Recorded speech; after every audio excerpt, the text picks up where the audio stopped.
Alors, nous allons déterminer le point de fonctionnement de la diode réelle. Donc la méthodologie en 4 points va toujours être celle que l'on veut utiliser.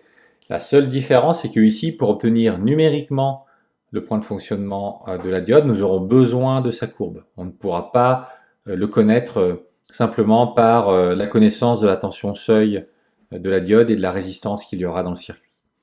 Donc, on reprend par une maille simple dans laquelle j'ai une tension E en série avec la résistance R et la diode.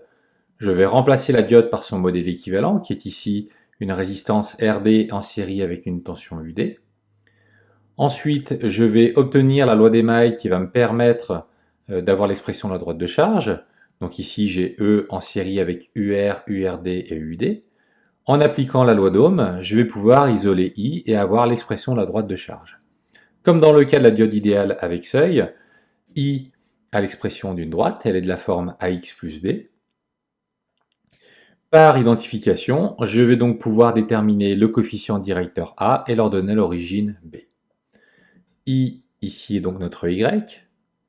UD est notre X. UD représente la tension aux bornes de la diode. Ici, je le rappelle, mais UD est une variable. Elle balaye toutes les tensions possibles prises par la diode. Et par identification, j'obtiens que moins 1 sur R plus RD est le coefficient directeur qui est négatif ici. J'aurai donc aussi une droite décroissante. Et E sur R plus RD est notre ordonnée à l'origine, qui sera mon point de départ pour tracer ma droite. Donc ça, c'est quelque chose d'important à retenir. Donc on voit quelques similitudes avec la diode idéale avec seuil. Dans l'expression de la droite de charge, finalement, au dénominateur, à R, nous avons rajouté RD.